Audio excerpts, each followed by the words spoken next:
नजीक रांचोड़ा में 35 फूट ऊंचू हनुमान मंदिर तैयार करवामां आव्युं, जेमां राजस्थानना गुलाबी पत्थरमांथी तैयार करायेला हनुमान दादानी 6 फूट लांबी और 4 फूट पहोળી અને 1.5 टन वजन धरावती मूर्तिनी प्राण प्रतिष्ठा करवामां आवी। आ मंदिर अमदावादना जाणीता फिजिशियन डॉक्टर प्रवीण गर्गे निर्माण कराव्युं छे। आ मंदिरनी विशेषता ए छे के અહીં હનુમાનજી મહારાજ વિશ્રામ કરતા હોય તેવી મુદ્રામાં છે।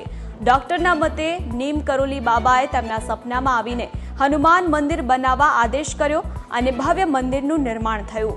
મંદિરના પ્રાણ પ્રતિષ્ઠા મહોત્સવમાં નીમ કરોલી બાબાના પૌત્ર પણ ઉપસ્થિત જોવા મળ્યા હતા।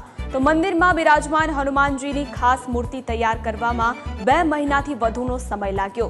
મહત્વનું છે કે રાજસ્થાનના જ 25થી વધુ કારીગરો દ્વારા આ મંદિરનું નિર્માણ કરવામાં આવ્યું છે।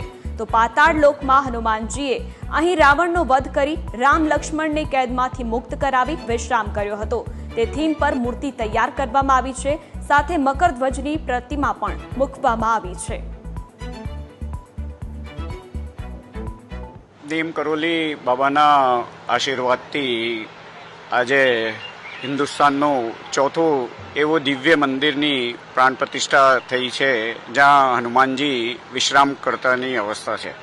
આ હિન્દુસ્તાનનું ચોથું એવું મંદિર છે જ્યાં હનુમાનજી આરામ કરતાની અવસ્થામાં છે।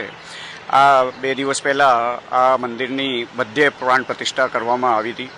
આ મૂર્તિનું નિર્માણ સિદ્ધપુરમાં ભાવિનભાઈ સોમપુરા દ્વારા સતત 2 મહિનાની એમની 25 કારીગરોની ટીમ દ્વારા તૈયાર કરવામાં આવી છે। આ મૂર્તિ 2 ટનની મૂર્તિ છે। बहुत ही